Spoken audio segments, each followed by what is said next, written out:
What's going on, guys? One, love out to everybody. We got UFC 310, Pantoja versus Asakura.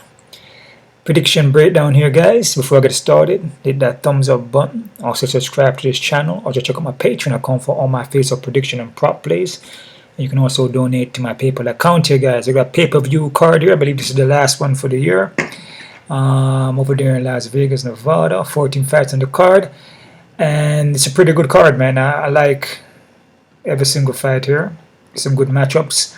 Also a rematch here with Ciryl Gane and Alexandre Volkov. That's gonna be a rematch there. Yeah, man, this is a pretty good card. From breaking it down, some good matchups, and we're gonna flow through this real quick here, guys. I feel like haven't brought down a prediction card in a long time. You know, we had that little break right there, but we're back at it. And I believe after this card here, I believe there's one more card. I think it's like a fight night or something. I'm not too sure. But yeah, this is an interesting card. Let's jump into this real quick. Not going to spend too long on this one. First fight here, guys. We have Kennedy Nzechukwu versus Lucas Brzezinski. Alright, I'm going to try to pronounce these words the best way I can, okay? Kennedy is actually a short notice. It was supposed to be Taliesin Teixeira, right? But Kennedy, you know, is jumping in there. Kennedy here moved up to heavyweight. Skilled dude. But he would drop the ball, though. And dropping the ball is more of a mental thing for him. Fights long, but when he's on, he's on. He's a heavy hitter. He's going to have, I believe, the 5-inch of reach here. He's going to have 5-inch of reach. He will mix it up. He will take it to the ground. I say when this guy is on, though, and he's on, and his mental is good, you know, he will win. You know what I'm saying? That goes for any fighter, any martial artist. So does anybody. You know, when the mind is good, then the body will follow, right? But like I said, he will drop the ball, though, and it's usually you versus you. I believe he made some changes. Obviously, he moved up to heavyweight, and I believe I want to say he changed his camp, or he got a mental coach or something like that. Kind of help him with his mental, you know, because like I said, a lot of these guys are, you know, they will have the skills, you know, the build, the reach and everything and techniques, but the mind is just not there. And whenever the mind is not there, like I said, you know, the body will follow what the mind is doing, right? His opponent here, though, Lucas Brzezinski. Lucas will also drop the ball. You know, with Lucas here, he's hittable, right? And he has poor takedown defense. You can take him down pretty much all the time. His fight IQ is not that good, and like I said, you know, he's very hittable. His head is straight up, right there to get hit, and when you hit him, he freezes, like he just paused and stuck, and then you can knock him down. So it's a guy where his reaction time is very slow, right? Against Kennedy, that's not good. 'Cause like I said, if Kennedy comes into this fight with his mental game on, he will beat Lucas and possibly can knock out Lucas in the first round. So I'm going to go with that. I'm going to say Kennedy by KO TKO in the first round, but it's a 50-50. Again, because I said sometime with Kennedy, he's on, he's off. I don't know. You know, when it comes to mental, that's something that you can't really train that. You know, it's not like you're working a kick or a punch, right, or movement, right? The mind is something where it has to be you versus you. You got to go on the inside, work on your inner to actually fix that, right? And it has to take him to fix that. So that's why I say sometime he's on, sometime he's off. Will he be off against Lucas? I don't know, because it's mental. But from breakdowns and experience and, you know, with Kennedy, he fought tougher competition, and with Lucas, you know, to me, Lucas is, like I said, I'm not here to put down any martial artist or any fighter. It's just, I feel Kennedy is a better fighter. You know, the better guy with the more techniques, the more skill, and the more well-rounded. So I'm going to go with Kennedy, like I said, by KOTQ in the first round. 50-50 guys still, because of the mental thing, right? Okay. Next fight here, guys. We got my boy Clay Guida, super veteran, versus Chase Hooper. These guys have fought before, but in a grappling match. And Chase Hooper got him in a submission, in a calf slicer. You know, that's a tough, you know, move to catch somebody in. You know, it's not everybody can get, you know, will get caught in a calf slicer, but you know, Hooper's is pretty good on the ground, right? Clay Guida, you know, is a super veteran. You know, been there for a long time. You know, from way back from WEC. I believe he was in some Strike Force too. You know, thinking about this fighter, like I said, man, this fight most likely going to end up on the ground. Not taking anything out from Clay Guida, but he's been submitted 11 times, and like I said, Hooper already submitted him, you know, in a grappling match. But this is MMA, so it could be slightly different. But you know, he did get submitted. You know, with Clay Guida, he will also look for submission on you. You know, he's lost by 11 times, but he will also submit you. He has 14 by submission. Yeah, man, this could be Clay Guida's This could be Clay Guida's last fight. It's a possibility. And like I said, this guy is a super veteran. He's a pretty good fighter, a very well-rounded guy, you know.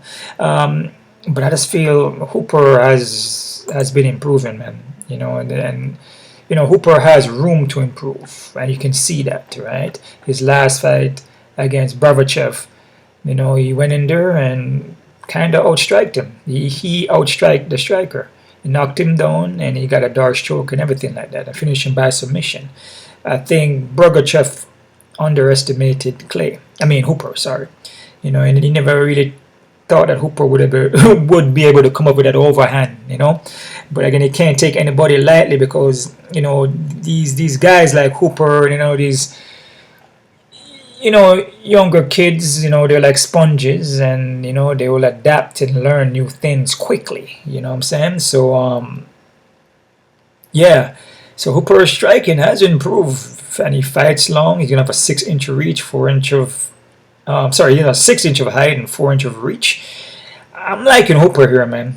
You know, like I said, not taking anything away from Clay Guida, a very crafty veteran. He could win, but I'm gonna go with Hooper by submission, guys, in the first round. Okay. Next fight here, guys, we have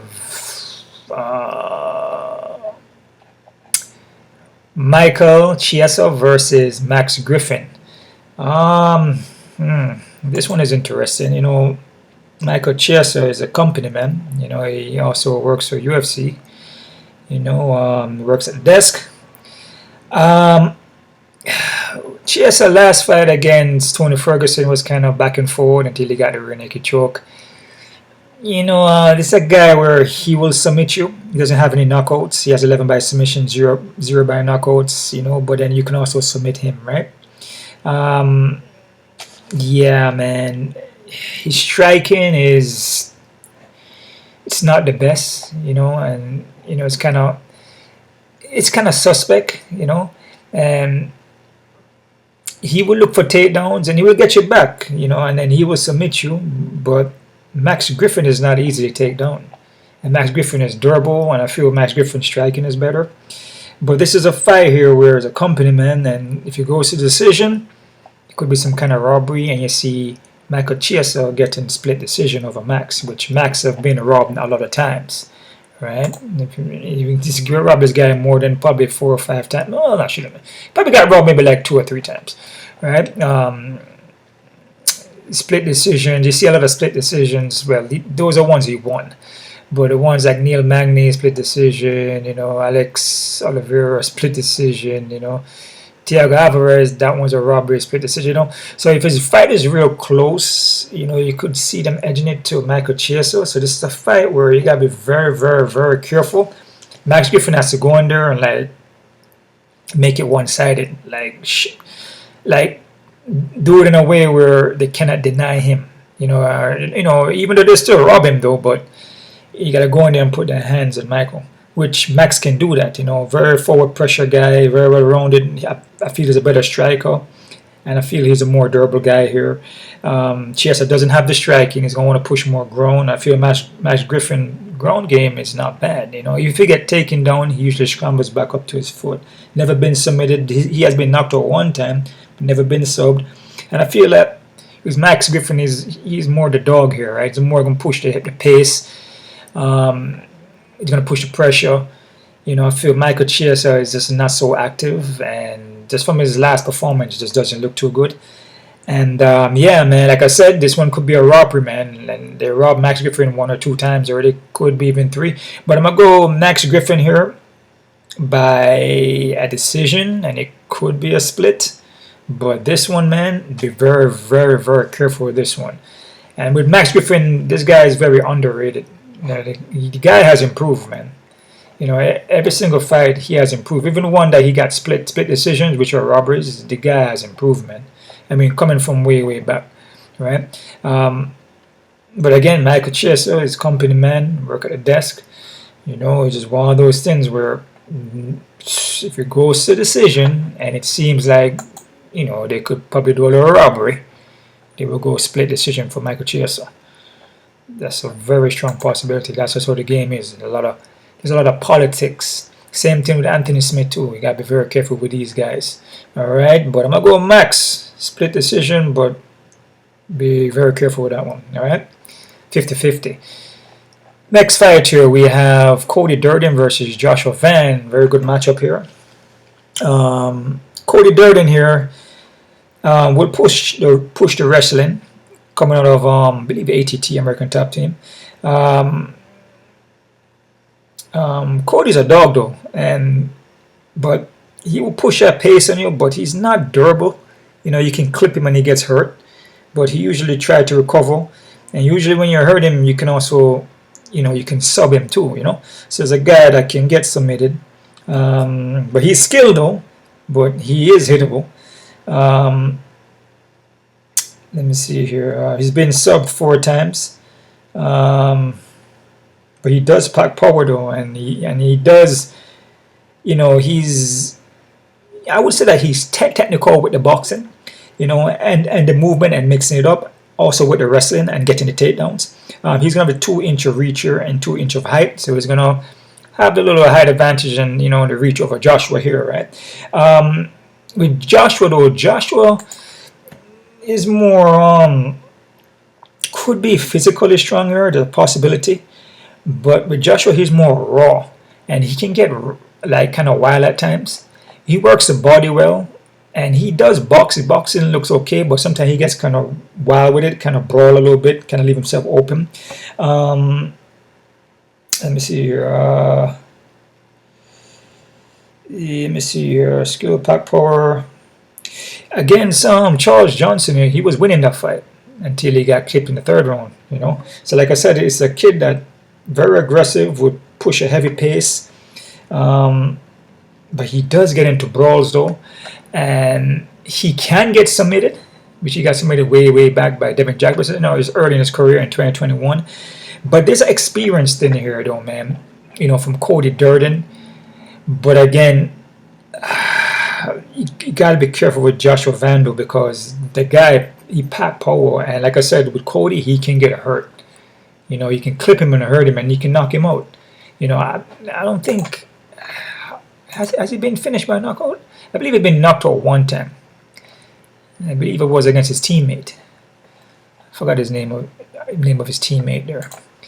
But I think he'd been knocked out 1 time. It was against Bruno Silva, right? Which is a fight he was winning. So this is a guy that he would be winning the fight, and then you clip him. Or you get clipped and you sub him. Or he just goes into something and he can get a submission. But Joshua Van, not really, he got 2 by submission. He's not really known for a guy who's going to sub you. He's more of a guy who's going to stand up and strike with you. You know, but at the same time here, man, it's just, I feel like there's an experience thing here where, you know, the reach from Cody and just the experience coming from American Top Team is a better camp than what I believe Van is at. Not sure what camp Van is at, but Van is at 4 Ounce Fight Club.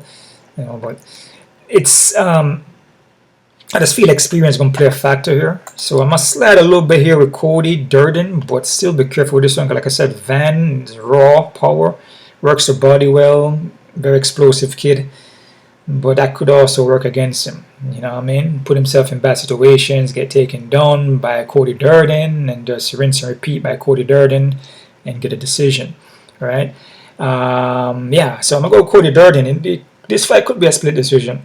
So I'm going to go Cody Durden by a split decision, but I'm not confident about 50-50. Because like I said, you know, Van is raw, man, and Durden can get hurt. He can get hurt in the foot, man. So again, he's Cody more experienced in my opinion.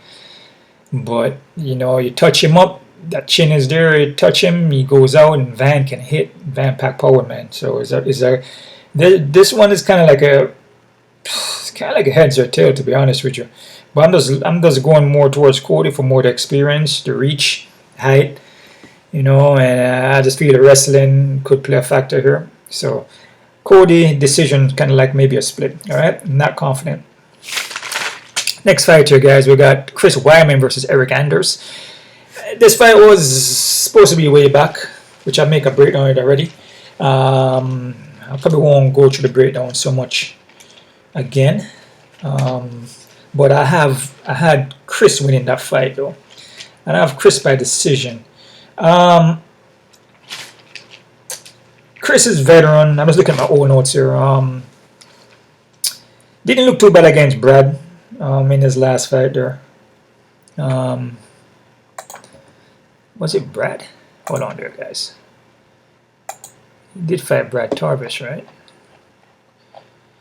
Yeah, he didn't look too bad against Brad Tarvis, Bruno Silva there. You know, coming back from that leg injury, he doesn't look bad. You know, he's been training, I believe, with Wonder Boy. You know, his striking looks a little better. With Anders, you know, Anders is well-rounded. But, you know, with Anders here, he doesn't look the same. You know, he kind of like see him a little more hit, like you can hit him more and catch him with shots more, and he gets dazed and hurt.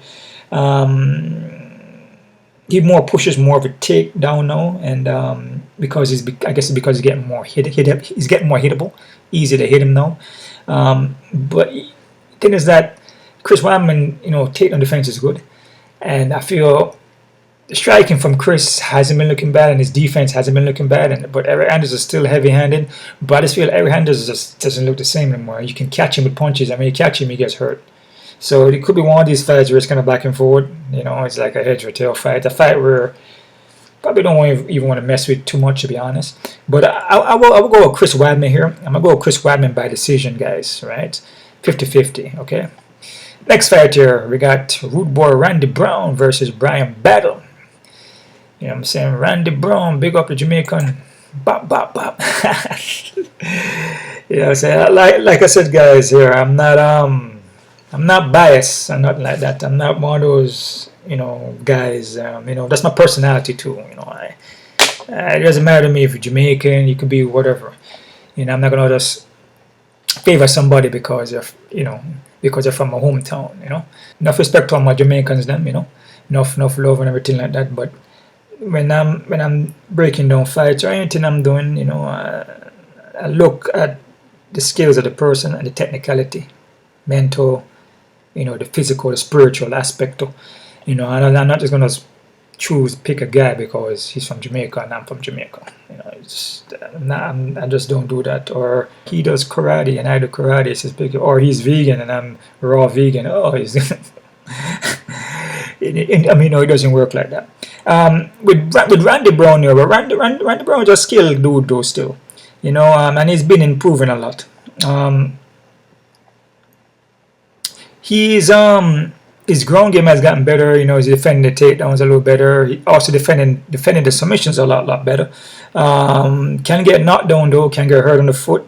Can get put in bad situations. So you know, that being said, he has improved, but he will slip up. You know, and nearly not all fights, but majority of fights, he does slip up in some of them, but then he will recover. Right? Meaning that he ends up in bad situations that he has to get himself out of. It could be stand-up or on the ground. So it's a guy that's still improving, and he's getting better, and he's a skilled dude, man. Not taking anything away from him. This fight here is a 50-50, man. Because I could see Brown winning this fight. What I see from Battle though, I feel Battle has improved a lot. Like you know, it's I don't know how much I could say, like 100% more. You know, a lot more improvement than what I see from Brown. You know, after coming off the fighting with Renat Frakodamov, I just feel like, you know, he has improved a lot. Like just his mental, his ground game, just everything. Even his ground game has been there, but his striking has gotten a lot better. His durability, you know, just everything is mostly his mental, you know. But that being said, you know, Brown is a guy that is rangy, very technical, he's good at the striking. When Battle fought Kevin Jussiet, you know, Kevin Jussiet was touching him up a little bit, but Battle handled that fight very well. You know, and Battle going in there and finishing his fights, man. Like I said, this is a fight where it could go either way, because Brown is skilled on the stand-up, very good movement, and will pick his shots, look for counter. But the thing about this fight, Battle pressures a lot, you know, and Brown sometimes not too good in the back.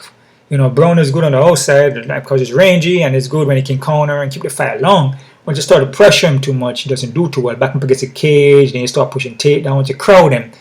Doesn't perform too well. Battle is going to crowd him, and that's the thing. Not taking anything away from Brown because of my Jamaicans them, you know. But like I said, I'm going to push towards Battle here. I'm going to say Battle by submission in the second round. But again, Brown could come in here and possibly knock out Battle. That's a strong possibility. So be careful of this one. This one's a 50-50 for me. But just from analyzing and watching footages, you know, and looking at all of the, you know, all of the social media and Instagram and stuff like that, I haven't really went ahead and watched any of the interviews yet. But like I said, on the Patreon, I may make changes depending on the weigh-ins and face-offs. So I may make some changes. So you guys should go and check that out. It's going to be my Patreon account. So, but for this one, I'm going to go with Battle. I'm going to say Battle by submission in the second round. And it could be a rear naked choke, guys. So, so look out for that one, right? Yeah, so like I said, not taking anything away from Brown. Brown is a very good fighter, and he's improving. I just feel Battle is just improving a lot more, you know. And I feel with Battle, Brown is well rounded, and he could take the fight to the ground too. I just feel that there's a little bit more holes in Randy Brown game that can be exposed. With Bryan Battle, he just seemed to be a little more tighter. Yeah, you can touch him up with some shots here and there, but I just feel Bryan Battle also mental. You know, he's more mentally on. You know, he's not gonna. I feel Brown can break under that pressure. I feel Battle gets better under that pressure. You know, so Battle by submission in the second round could be a rear naked choke. Okay.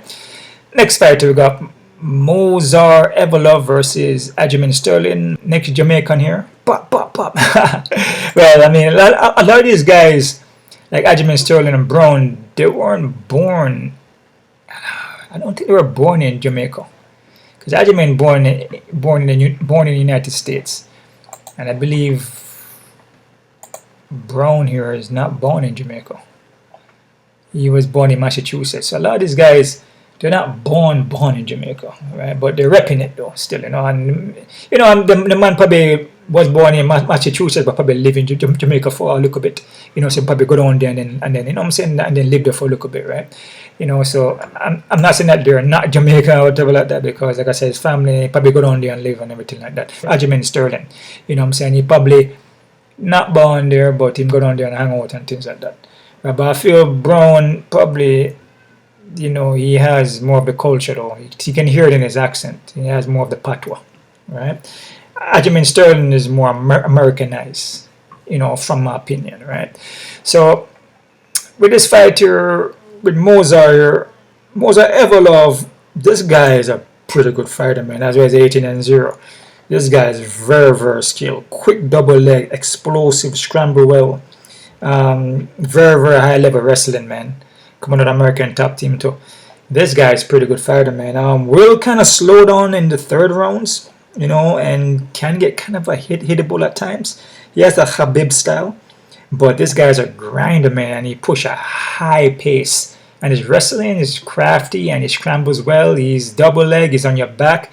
then he will reverse it and bring you back down. If you try to scramble up, he's on you like a wet blanket, bro. This guy's a very, very good fighter, man. With Sterling here, Sterling moved up to 145 from 135. And Sterling is a good wrestler also. Striking wise, between the two guys, I feel Evloev could have the better striking, because Aljamain Sterling striking is not that great, but his wrestling, very crafty, and you can see in his last fight here against Calvin Kattar, he was pushing more of the wrestling, right? He wanted to stay away from the striking because, he got knocked out by Sean O'Malley, right? Yeah, man, I mean, this is an interesting one because Sterling may want to push striking, but Evloev is so well rounded, and even if Sterling tried to wrestle, I just feel Evloev is a better wrestler here, man, in my opinion. I feel he's more like, because Sterling is good in the wrestling too. I feel like Evloev is just probably better in the scrambling and keeping that pace and the shoot, the double leg shot, the speed from Evloev. I can see him having that more, right? Like I said, I'm taking anything away from Sterling, but I'm going to go with Evloev, guys. I'm going to say Evloev by decision. But again, Sterling is a veteran, and Sterling was a champion back at 135, so you can't count him out, right? But, things can happen. The fight comes in, and Sterling comes in here and knocked out Evloev. I don't think Sterling is going to out-wrestle him, though, in my opinion, but Sterling possibly could catch him with a shot and hurt him, knock him out just based off experience. Because Sterling, like I said, way back 135, the guy had experience. The guy was champion for a little while, for like a good while, I think, right? But a lot of these fights, though, like the Peter Yan, those are robbery. I feel Peter Yan won those fights, right? Yeah, so I'm going with Evloev. It's Evloev by decision. And I'm going to say 50-50, man. So, like I said, but the reason why, because Sterling, when you have that championship mindset, and you've been there, done that. I'm not saying that Evloev doesn't have that, because he does. The guy's very skilled.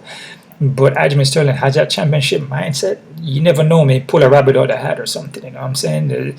When you have that, man, there's a little bit of experience, the extra experience that he can pull out and possibly can get a decision. You just never know. You may hurt Evloev in this fight, which could cause a split decision.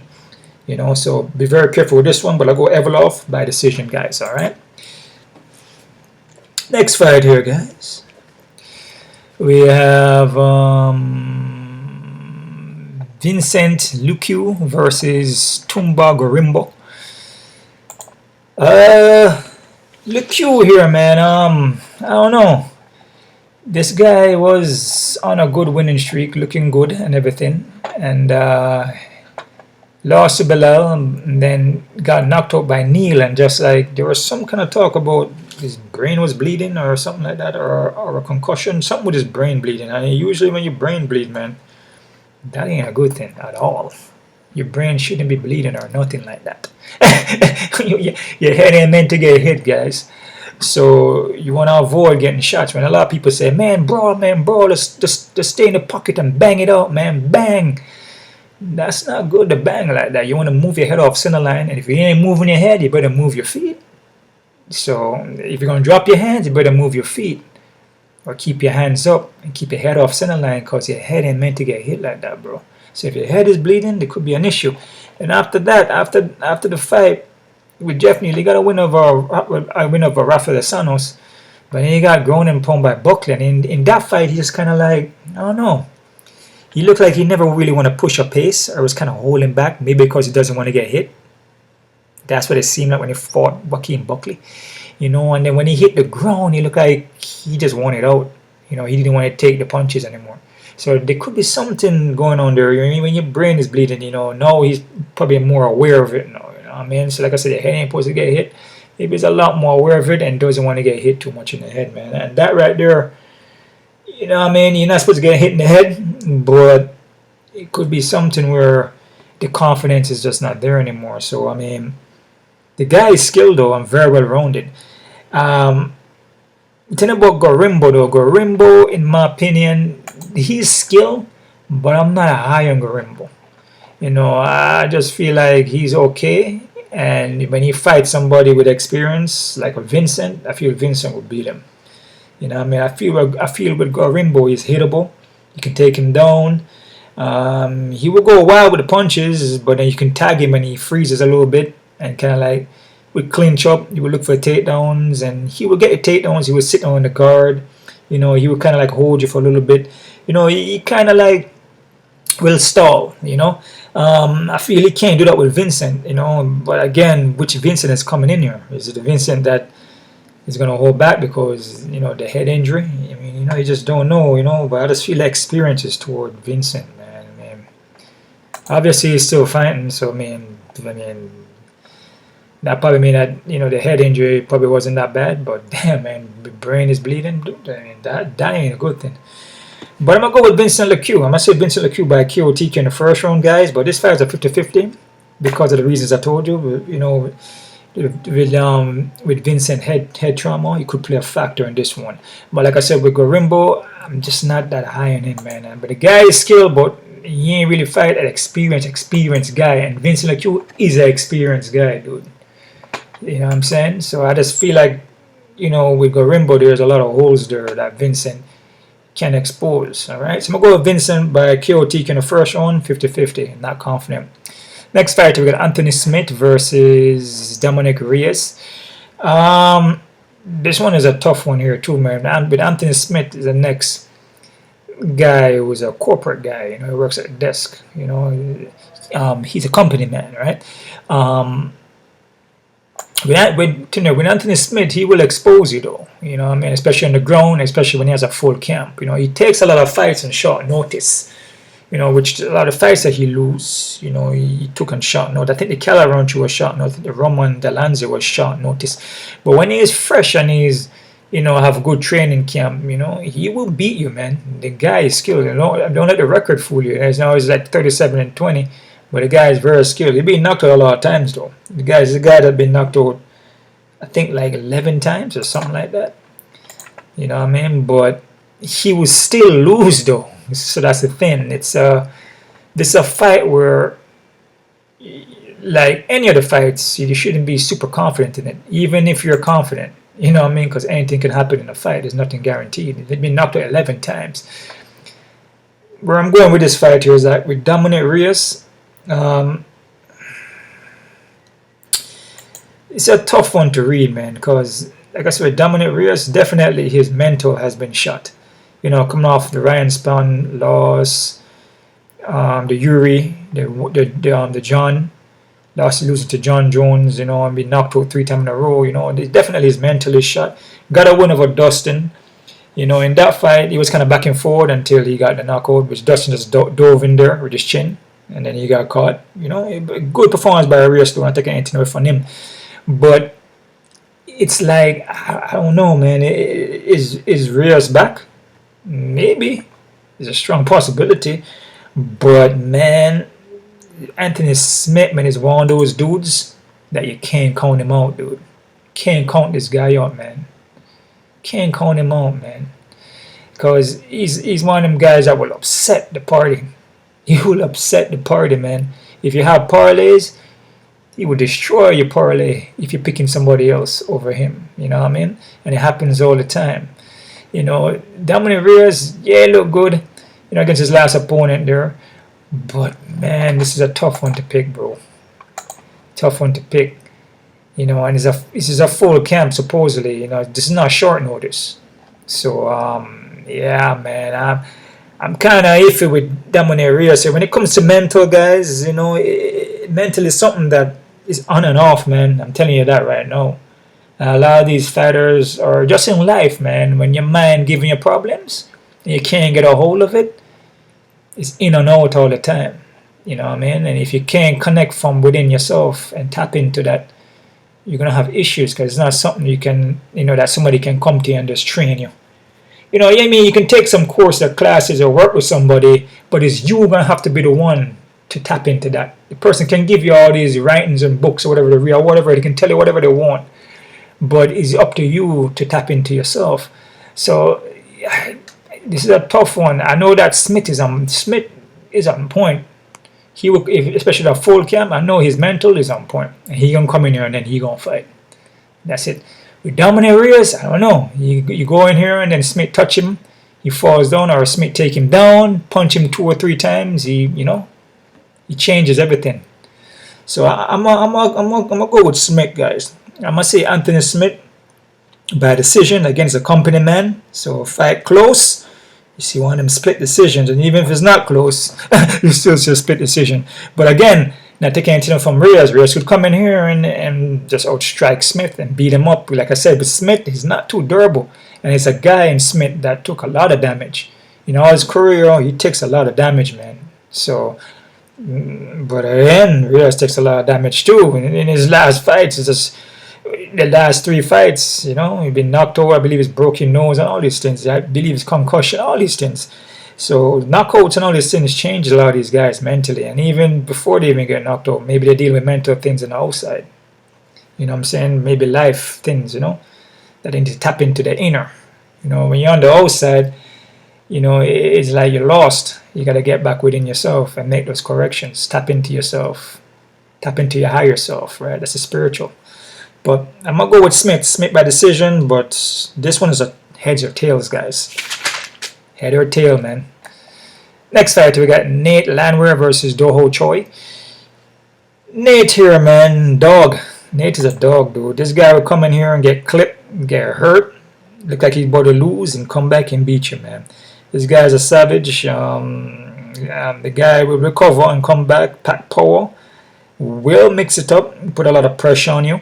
Yeah, and he is active. With Doyo Choi, has improved. He has improved. He's more not so just looking to get the knockout. He look like he's pushing more of the wrestling, the takedowns, and also the submission game. His last fight here, he was looking for submissions against Bill, right? Even against Kyle, he's looking to slow it down, go for takedowns, and also look for submissions, right? But his knockouts were against Charles Jordan, Jeremy Stevenson, and Cub Swanson. Well, Cub Swanson was by loss. His losses, I should say, by Cub Swanson, Jeremy Stevenson, and Charles Jordan. 2 by knockout back to back. His only wins is by Thiago Tavares, who doesn't fight no more, Sam Cecilia, who doesn't fight no more, and some Jung Mong Peng, which those are first round knockouts. I mean, those guys are obsolete. It's not like high caliber fighters. These guys don't fight no more, right? Just double check to make sure, I believe Thiago, he hasn't been, 2021 was his last fight. Thiago Tavares. Sam Cecilia, I don't think fights anymore. That guy's way back in the days, man. His last fight was 2021. And this Juan Manuel Peg, that's 2024. Damn. Yeah, this guy his last fight was in 20. His last fight was when he fought Doyo Choi. Yeah, man. I mean, anything can happen in this fight. Doyo Choi does pack power, raw power, and if he connects to Nate in that first round, he could knock him out, dude. I'm just saying, man. So this fight here is a 50-50 in my book. But like I said, with Choi, he slows it down now. He's prolonging the fight. He's not just looking to knock you out, and if he can't knock you out, then he just loses. But he's not active, and the guys that he fought they're obsolete. You know what I'm saying? He's not no high caliber. I'm going to go with Nate. I'm going to say Nate by KOTQ in the second, but I'm not confident. It's a 50-50 because, like I said, Nate, you can clip him and hurt him in that first. And Doho Choi has that power to do that. But like I said, he changed up his game now and he paces himself. He not just rushes in there now and try to finish you, but he still possesses that though. So Nate, KOTQ second round. I'm not confident, guys. A lot of these fights were very close, man. Oh man, I didn't look at the odds. I look at the odds afterwards. I know I can look at it here, but you know what I'm saying. I usually try to look at it while I'm breaking down the fights for you guys. I'll just take a quick. I'll just do the crazy odd thing. All right, crazy odds. All right, next fight we got Bryce Mitchell versus Kron Gracie. Bryce Mitchell, both flat earthers, man. Both flat earthers, man. Oh man, that's very interesting. They're gonna be a flat earther belt. I kind of saw a video about that. Um, Flat earthers, man. I don't know what people think when they mention flat earth. I think a lot of people have a misconception about that when they say flat earth. Um, the misconception is that it's in outer space and it's like a flat disk, like a pancake. So you have the Earth, which is supposedly a ball, right? And it's rotating like at 1,037 and 5,646,000 miles per hour or something like that. That's, I mean, it's like some ridiculous rate, but um, when you say the Earth is flat, it's not flat like you say like a pancake, flat in dark space matter. It's saying that the Earth that you're standing on is level. It's a plane, meaning that it's a flat surface that you're standing on. So the water is level. It's not. It doesn't mean that the ball itself, or what they claim that is the Earth, which is a ball, is not claiming that in space that ball is flat in dark matter. It just means that the surface is flat. So there's a misconception. So when people speak about flat Earth, they're not really understanding. A lot of times when a lot of these guys speak, they make fun of it. Because now you're saying flat Earth, so people misconceptions like, okay, it's just a is because you know the Earth has been a ball, but now it's like, oh, so it's in space and it's flat like a pancake, like it's flat like a piece of paper, or it's flat like the desk, so it's like a disc. No, it's meaning that the area that we live on or that we stand on is a plane, and it doesn't rotate. It's standing still. So the Earth itself stands still. It doesn't rotate. You see, and everything is level out. That's just pretty much it. Whatever has happened, is it top round? It's kind of hard to say, but it's not rotating though. It's not spinning like what they say. 1,037 and 5,640 something thousand miles per hour or something like that. It's not spinning. It's standing still, and everything on that plane is flat. But again, to try to explain that, then it's like, people are gonna make fun of you because So these guys are both flat earthers. I just want to throw that out there, But am I a flat earther? Not the way how it's been presented. Like I explained to you, it's not. I'm not looking at it as the Earth itself. The claim is a ball in dark matter is flat like a disc, and I'm looking at it, I'm saying it, I'm explaining it as level, like we're on a plane, flat plane surface, and it just extends out straight. It doesn't curve. There's no curvature on it. Everything is level. You see? So it doesn't rotate, it doesn't move, we're sitting still. So that's my theory on it. It's not. I'm not gonna say, oh, like, oh, I'm a flat Earth, is like, because it doesn't make any sense. Because when you say flat Earth, people are gonna think that it's just a flat, like the Earth itself is a ball. So you're saying the ball is flat? No, we're standing still on a plane, and water is level. That's pretty much, nothing curves. There's no curvature. If that make any sense, all right. So yeah, but these both guys are flat earthers, and yeah. What I think about this fight? Let's get into the fight. Well, how I feel about this fight here. Well, I mean, Bryce Mitchell, he got knocked up pretty bad against Josh Emmett, man.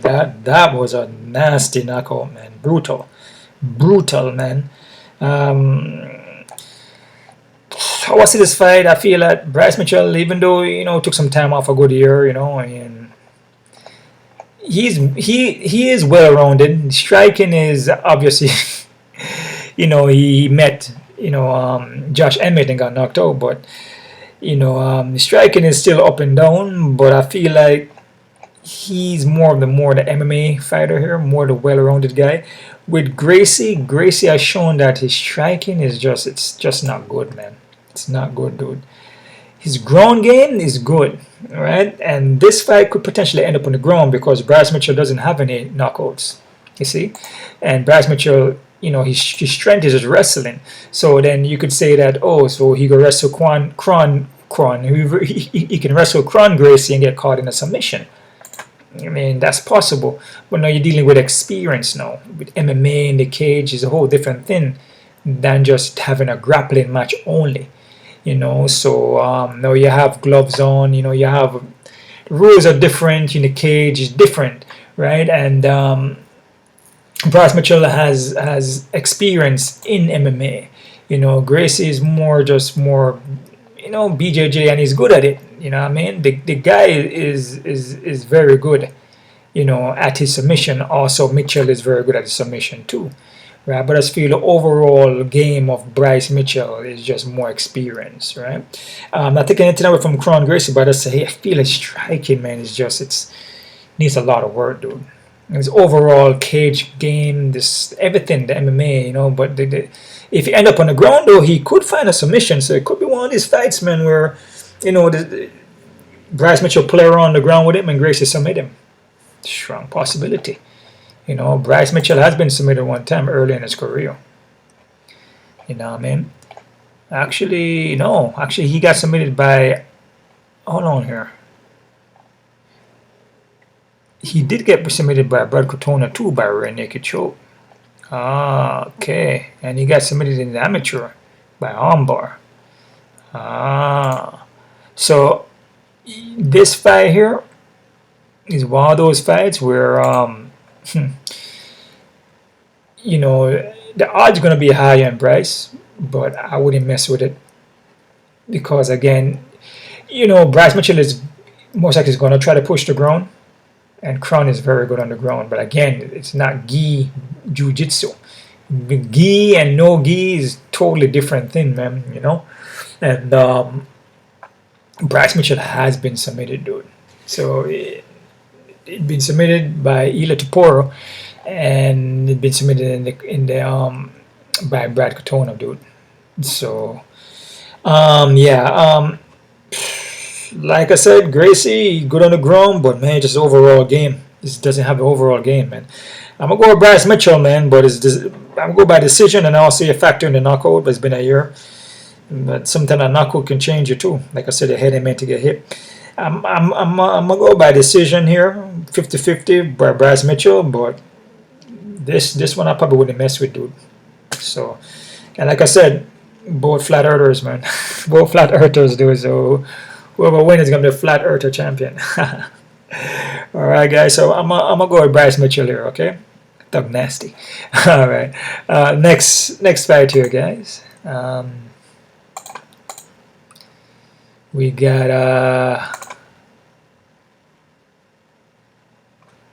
let me see here. We got Ciryl Gane versus Alexander Volkov Part 2. This could be pretty much the same thing, you know. Gane light on the foot, striking base, you know. Loss against John Jones. I think that loss against John Jones was more of a, you know, just experience from Jones, and I feel like Gane, you know, his confidence wasn't there. Like he lost his confidence, like in that fight. You know, when he got taken down, he's like, he kind of like, I wouldn't say he gave up because he did get submitted. It was a guillotine choke, but it looked like he just kind of dropped the ball in that one.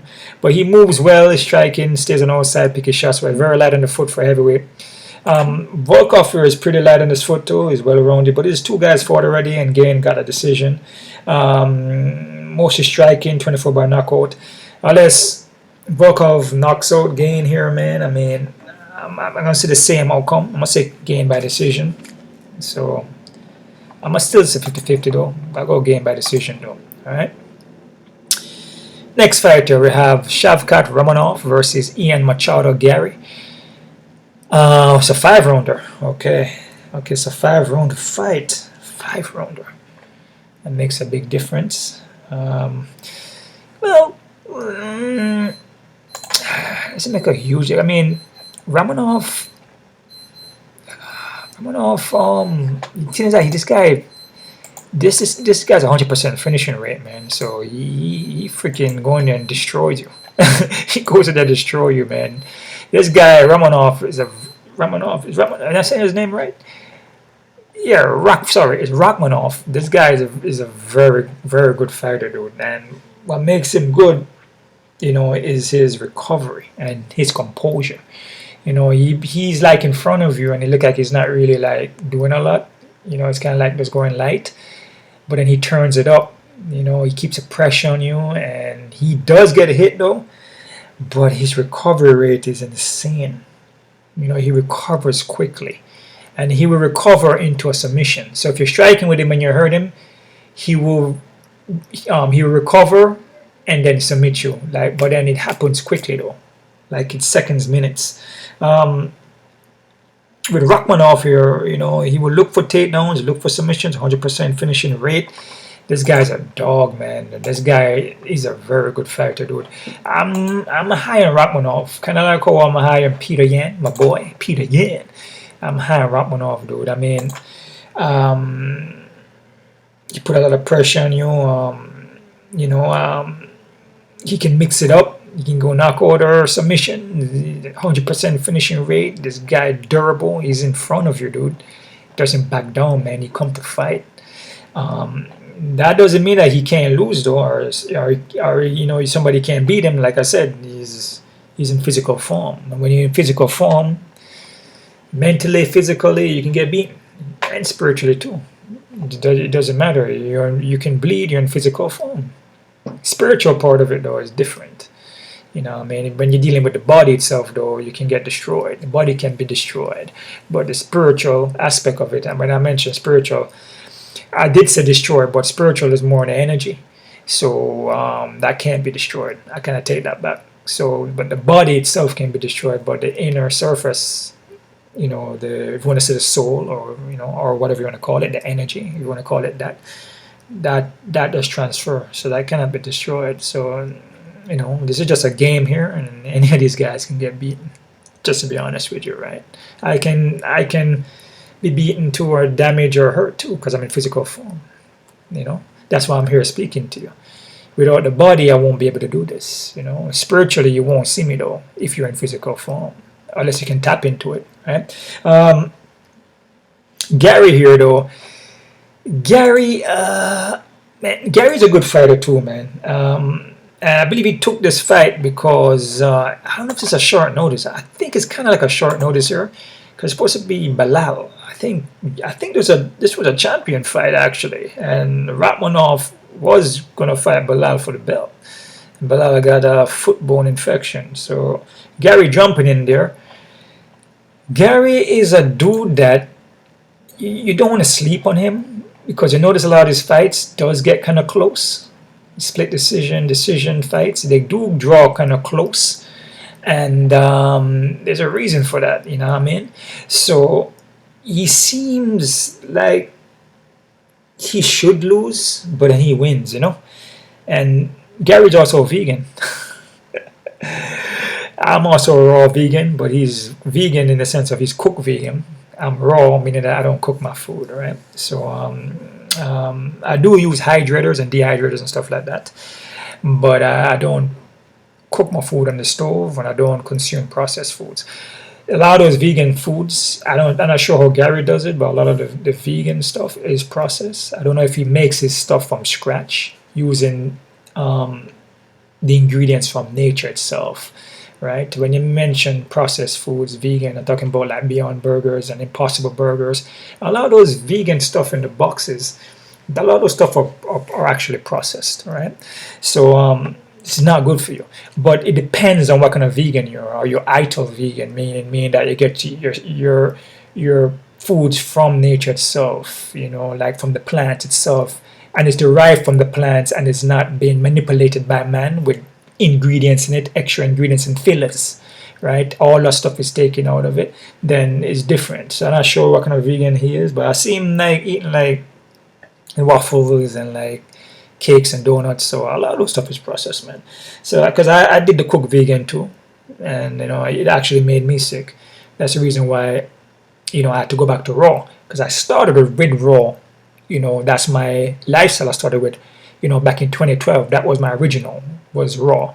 And then in 2016, when I had my first child, I started to dibble dabble, in cook vegan, because I was raising my son vegan. So I started doing more like falafels, more like yellow rice, more like Beyond Burgers, more of the cooked vegan options that you find in the boxes, right?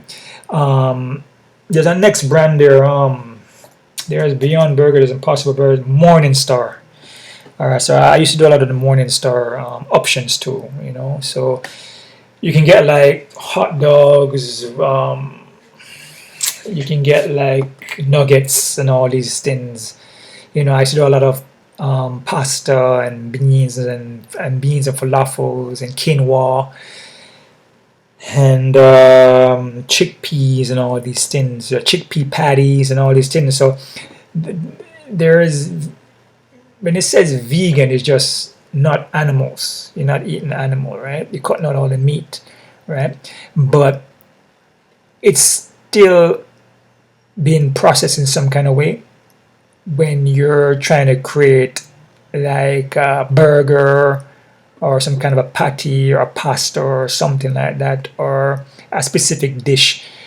Now, it depends now, like I said, if it's derived from the plant and you leave out a lot of those ingredients, you're not buying it in a package, So, yeah, like when I make my options from raw, my options are more, obviously I use a dehydrator, so I can make pies and cakes and cookies, but it's pretty much just made out of walnuts and dates and cashews, So and then I grind it down and then I put in the hydrator, and the dehydrator doesn't go over a certain amount of heat, and then from there, I could add some strawberries. I could melt down the dates some more. I could add some dark chocolate, which is cacao. I could add some of that. Cocoa, you can call it that too. And I can add that into the cookies then, and you can mix stuff like that, but that's more on a raw thing. But like I said, those are just one single ingredient. It's not like a Beyond Burger or a lot of these cakes, vegan cakes that you may see that are filled with fillers and sweeteners and artificial flavors in them. It's just that it's just not animal products, right? So, yeah, I kind of got caught off guard here, but like I said, with Ian Gary, he's vegan, so I'm going to pick him to win. no, I'm not. I'm kind of pushing more towards Shavkat here. Rakhmonov, sorry about that, guys. I kind of got caught up in that. You can check out my channel, Wayne Gitchy. I do speak a lot about that on my channel, along with the Earth being a plane also. I don't really consider myself, I don't like to use the word flat earth because it's just a misconception, man. It leads people in the wrong direction. It doesn't explain it properly, right? But you can check out Wayne Gitchy, like I said, the links down below if you want to know more about those things and my lifestyle about being raw and why I went raw. Started in 2012, so I'm pretty much going on 13 years. Yeah, I like Gary, and I feel like he could get a split decision here because he's been training with Oliveira now at the shoot box. So, the guy been improving, and he's improving in skills and learning from different people, and when you're doing that, you're always going to improve. But man, Rakhmonov is just like, this guy is a very tough guy to beat, dude. And especially, I think it's a short notice, a very tough guy to beat, man. Like I said, this fight, I'll be careful with him because I just feel like Gary's going to win, man. I don't know. I feel like he's going to win, dude, but I have to go to Rakhmonov, though. I'm going to go Rakhmonov by submission in the second round, guys. And the reason why I'm picking it, because I watch footage of these guys, man, and I see the movement and the training and all these things, and it's just the fights that Gary's in. He's like, sometimes he will kind of like, he's like looking to hold. He's looking to not, obviously you don't want to take damage in a fight, but he's looking to like make the clock run out, which he is playing the game. But with Rakhmonov though, that Rakhmonov going there and he come at you, man, and he don't hold back. and he put it on you. You know what I'm saying? And that's why he has 100% finishing rate. So I'm going with Rakhmonov here, and I heard something about Rakhmonov and Gary, that Rakhmonov submitted Gary in training. I mean, that's training though, you know, but still, you know, is something to look at too. But I'm gonna go Rakhmonov by submission in the second round, guys. All right, but be careful this one, because Gary in a way will surprise you, man, and he seems like he always does. So yeah, so Rakhmonov by submission second round. But like I said, be careful. Main fight on the card here, we got Alexandre Pantoja versus Kaya Asakura. This Asakura guy here is coming from Risen, and he's coming straight into a championship. What we know about Risen here and this guy here is that Risen, a lot of fights are in the boxing ring. But what we know about Kaya, like Kaya, I mean, I've seen him fought before. He's not bad, man, and he will knock you out. He possessed that power, man, and he's gonna be 3 inches of height. I believe he could have the reach. His ground game is not bad either. More defensive though on the ground, sprawl and, you know, kind of stop the takedowns. He has some good wins against Koji Haraguchi. You know, he actually Haraguchi beat him the first time, and then Haraguchi fought him again, got knocked out. Manuel Cape also knocked him out too. So this is a guy here that can get knocked out, because the way how he fights, man, he comes forward, man, and he put that pressure on you. And when he hurts you, he doesn't stop. But his chin is there though to get hit. So this is a fight here where this is a guy that lunges in a lot, and he carries a high pace on him. And once he gets you hurt, most likely he's gonna finish you, right? Issue with this fight though is a 5-rounder, and I don't think he fought 5 rounds before. Alexandre Pantoja has, right? Same thing with this, with the Rakhmonov and Gary. This is 5 rounds also, right? So yeah, man, this is a tough one, you know. And a guy like Pantoja, he has a belt coming from ATT, American Top Team, a good camp there, make good game plans. You know, this guy here will find a submission on you. His striking is not bad. He's well-rounded. He's durable. Never been finished, though. You know, he's never been finished. But he's been clipped. And he looks like sometimes he's tired and he's about to go out, but then he recovers. So I don't know if that's just something that he does to kind of like maybe to kind of throw you off your game, to make you think that, oh man, he's tired, let me jumping on him, and then he catches you. Or it's like a kind of like a misconception with him. Is like, you know, he may try to like make you feel like he's, you know, like he's down and out, you know, and when he's really not, kind of play with your mental state there. So there's a guy here that's never been finished, you know, 8 by knockout, 10 by submission. With Kaya here, he's been clipped and knocked out 3 times, dude, because he fights very recklessly, you know, and Pantoja fights recklessly too, you know. He's never been submitted though, but it's a fight where Pantoja has to be careful, because this guy here comes in the first round and he's very rangy and he's quick, and with Pantoja, he can get hurt, dude. He can get touched up and hurt. You know, never been finished, but he can get touched on. When he get touched up and hurt, this guy Kaya will go for the kill, and it could be the first time that Pantoja get knocked out. This is his debut though, so I mean, it's a tough one to pick. I'm gonna go with Pantoja, man. 5-round fight. Just, you know, I mean, with Pantoja, you know, he been fighting, he been winning. He 1, 2, 3, 4, 5, 6 fight winning streak. You know, he beating some tough guys. This guy here, Kaya, is a tough dude. Not a guy you should take lightly. And yeah, I'm gonna go Pantoja by 2nd round though. I must say 2nd round submission. You know, but that, in my opinion, should be his path right there, is to take this fight to the ground. You know, Kaya ground defense doesn't look bad though, but I feel Pantoja can. I don't feel Pantoja want to play around with this guy in the foot. You know what I'm saying? Even though Kaya been knocked out and he can clip him because his lunges in a lot with his chin and is there to get hit, but he counters well. And once he hurts you, he's on you, right?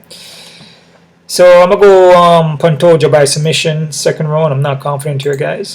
Quick look at the odds here, see what we're working with. Quick look at the odds, man. See what we're working with, man. Crazy odds. Crazy odds. Some banana odds, man. Banana odds. Quick look at the odds here, man. See what we're working with. Also, guys, the face-offs, wins. I'm going to check that out in a little bit. Put it on the Patreon, so go check that out. Kennedy, negative 550. Oh, my goodness. Like I said here, guys, Kennedy, you know, good fighter, man. You know, when he's on. But mentally, at 550, you better be careful with that one. I'm not saying that he's not worthy of that, because with Lucas, I don't feel Lucas is on his level. But when you're mentally not there, anybody will be on your level, dude. You know, if your mind is not in it, you know. Yeah, so be careful with that one. Chase Hooper, damn. Well, I mean, yeah, it's high. You know, 1100, 1200. I don't disagree. You know, he had submit Clay Guido by a slice, by a calf slicer. So I mean, even though it's MMA, but still he submitted them, man, already. And Chase is known for submitting people. So can't disagree with that, but I wouldn't mess with it though. It just doesn't make it. You can go for submission by Chase in the first round. I mean, that could be a prop play. You know, I'm not saying Clay can't win though, so be careful with it. You know. Max Griffin and Makhachev said, oh, they got Chase. It's even. Okay. They got Max a little small underdog here, but it's even. Yeah, I don't like I said, company man, Chase could win split decision. They like to rob a lot, especially Max Griffin. So I like Max Griffin, but be careful. Josh Vanna 170-60. This fight is even, guys. This is an even fight, man. This is an even fight. I disagree with Van being 170, 155. It's not really a high, but I disagree. I feel Cody is more experienced here, and you know, the wrestling and everything. If he puts together and avoid getting touched up or avoid getting hurt, I feel he can win this fight. So I disagree with the odds. If it's anything, it should be even. So, well, I like Cody Durden though. Chris Weidman and Eric Anders even fight. It's heads or tail, guys. So I like Chris though, but we see what happens. Bryan Battle and Randy Brown got Battle at 200 or something. The thing about this fight is the pace that Battle put out and how he's been looking and how he, you know, how he disposed of his opponent. He finishes them, you know, compared to Randy Brown that sometimes go to decision, but you know, will kind of like can get taken down here and there. You know, sometimes he gets hurt in the foot. He can put him in bad situations. So I can see why Battle is so high, but still be careful because you can't sleep on Brown, man. You know what I mean? Like I said, Brown rangy, striking is not bad. He has grown game too, but I just feel Battle has the edge here, man, in my opinion. But still kind of high, but still be careful. Aljamain Sterling and Movsar is 230. I mean, what I say for Movsar, man, this guy is pretty damn good, man. His wrestling is very elite. Aljamain Sterling would have to catch him with something. And again, it can happen because Aljamain Sterling is a veteran, man, and has been a champion, and he has little tricks up his sleeve, so still be careful. I think it's slightly a little higher on Movsar, but I can see why, though. Tumba Garimbo 160 something, man, they're high on Grimbo on this one. I disagree with that. I mean, I say I'm not, me personally, I'm not high on Grimbo, to be honest with you. If he fights a guy that's experienced guy, and I feel Vincent is experienced. I mean, I feel Vincent could win this fight, man. So I disagree with this one. I feel if Vincent come in here and his head is fine, I guess he should win this fight. But still be careful, like I said, with the brain bleed and things. And if he doesn't come in here and let his hands go, and you know, the confidence is not there, because I guess because the fear, you know, this fear is an illusion though. But when you get punched in the head and your brain is bleeding, and then it becomes reality. So you gotta be careful with that one. Dominic Reyes and Smith. Dominic Reyes 380, 400. Oh hell no, that's bananas. Hell no. Against Anthony Smith. Cool. What I tell you about Anthony Smith, man, he's known to ruin the party, man. To ruin those parlays. He's known for that. And against Dominic Reyes, who hasn't been looking good except for this last win here. Mentally not there. Remember I told you about somebody that's mentally not there? You gotta be careful. You gotta be careful. And Anthony Smith, I believe, has a full camp. Careful with this one, man. Careful with this one. I would actually dog or pass it. Yeah. I wouldn't put Dominic Reyes in a bunch of parlays, to be honest with you. Because Smith could upset it. So, yep. Nate and Choi. Yeah, Nate at 130, you know, kind of close fight here. I don't disagree because Choi could clip him in the first round and knock him out for sure. But I feel Nate is a little more experienced here, and feel Nate a little more well-rounded. So yeah, Bryce Mitchell, damn, 900 and something. Like, oh guys, man, be careful with this one. Like I said, Bryce is gonna take this fight to the ground. Kron is good on the ground. Submission chance is there.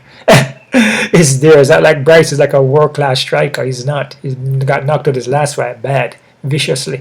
So Kron winning this fight is very likely by submission. So it could be a nasty upset. So this one here, I wouldn't put Mitchell in no parlays at all, bro. Be careful with this one. If it's anything, go underdog for Gracie. Or put some money down on Gracie if you want. Depends on what you guys are doing. Doing it for fun, whatever you want to do. But I wouldn't parlay Bryce Mitchell in anything. I'll leave him out. Also, we'll leave out Hooper also. And definitely leave out Breeders too. And Kennedy, I wouldn't mess with that too much either. Even though I feel Kennedy should beat Lucas. If Kennedy loses to Lucas, that's not a good look. And yeah, they can put Kennedy back a lot. Because Lucas, in my opinion, is not on the level of Kennedy. Yeah, so that's yeah. Yeah, so yeah, no, be careful with this one. Just the fact that Bryce is not a workhorse striker like that, but he has MMA, but the fight gonna end up on the ground most likely, and Gracie is good on the ground. So yeah, Gracie lock up an ankle, lock up a knee, game over. That's it. Volkov and Gane 400 or something. I can see why he won by decision the last fight. He can pick Volkov apart, stay on the foot, light on the foot. For a big guy, moves very, very well, and you know he won the last fight. So I say decision, like I said, by Gane, but I still be careful though. You know, Ian Gary and Rakhmonov 400 and something, 350. I like Rakhmonov, and like I said, I'm high Rakhmonov, man. You know, he's a very, very skilled guy, and not just the striking and everything, but his recovery and his durability, you know. But you gotta be careful though, because Gary, you know, he has a way of winning, and you get the split decision and he wins. So you know, there's some fights you probably thought that he would lose. Like against MVP, I thought he would lose that one. Got a split decision, man. But I think Rakhmonov is just on a different level, dude. So, yeah. Pantoja and Asakura. They got Pantoja at 250. Yeah, this fight here, man, be careful. Even though Kaya making his debut, but the guy is live. Freaking live, dude. With that striking he has, and that power and precision, his timing, and a guy like Pantoja who is hittable. Never been finished, but he's hittable, though. Gotta be careful with that one, man. But I like Pantoja, though. But, yeah, fights that I'll be very careful with is Bryce Mitchell. I like Rakhmonov though, but Gary, man, there's something about this fight where I feel Gary could win by somewhere or another, man. Maybe because he's training with Oliveira, you know, maybe, you know, at the shoot boxing, it make a big difference, dude. But man, be careful too still. But I'm kind of high Rakhmonov though still, man. But Bryce Mitchell, be careful. It's an even fight, Choi and Nate, gotta be careful with that one. Rios, super careful with that one. Like I said, don't even mess with that. Go underdog in my opinion. Tumbo and Vincent, super careful with that one. I like Vincent in that one. Aljamain Sterling, Movsar should win that fight, but still be careful. Chris Brown, Chris Weidman and Eric Anders is even. Cody Durden and Van, there's the next one here. I like Van, be careful with that one. Max Griffin and Chase is kind of even, you know. Chase Hooper, be careful with that one too, but Chase Hooper should win that fight.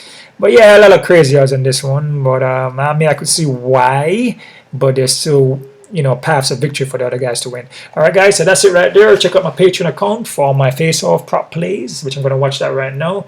And yeah, that's it right there, guys. You guys keep on kicking. Check out my other channel, Wayne Gitchy, if you guys want to know more about the plane.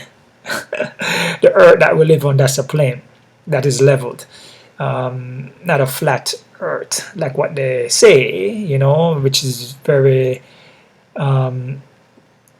it can lead people in the wrong direction. It could be misleading because, you know, when you mention something that's flat, you know, and the Earth is supposedly a ball that's spinning, you know, thousands of miles per hour or whatever miles per hour it's spinning at, which is crazy speeds, and you know, going around the sun and all these things, and yeah, you know, it can be very misleading. You know, I look at it like this. I see it as a plane which is leveled and it's standing still, and everything goes around in that Earth. So in that system, everything rotates around in there. So meaning that the moon and the sun, all those lights you see are all illuminaries, or all plasma lights. What they consider to be planets or actually luminaries, meaning that you can't land on it. Same thing with the moon, you cannot land on it. It's all the luminaries. Still carry energy, and it's still like it's still an element and still creates life, which we have here, right? In this human body, we're having this experience, but it's not what they're actually telling you as it being, you know, that they're gonna land on the moon and land on Mars and all these things and blah blah blah blah blah, which the moon landing and all these things that they claim landing on the moon was all fake, you know what I'm saying? So nobody landed on no moon. All those space shuttles, things you see going up to space, whatever. No, like I said, when you mention flat Earth, this is a misconception. No, is there space? Is there dark matter? There could be dark matter, and there could be a certain path or certain distance that you can go up. I'm not saying that that you can't do that, but then there's a certain path, a certain distance that you can go, and you can't go no more than that. You cannot travel no more than that. So yeah, because there's no way out. It's like a system, and in this system, you know, you can say, is there a firmament on top, a glass, whatever is on top? Possible, right? And like I said, a lot of these things is it's not 100%, you know what I'm saying, because I've never been up there, but just from my, you know, my feelings, what I feel, and my connection with the, you know, with the Earth itself, and just being here and just observing and doing my homework, I can feel that we are not spinning, we're sitting still, and I can feel that the sun is closer than what it is. You see what I'm saying? So the sun is not a million miles far away and out in dark matter, and it's and the Earth is rotating around and everything. No, it's in the system. Everything is built in a system. Our body is a system, right? Just like a car. Like you have the alternator, the starter, the parts in the car. You have the memory, which goes back to the which goes back to the computer, to your brain.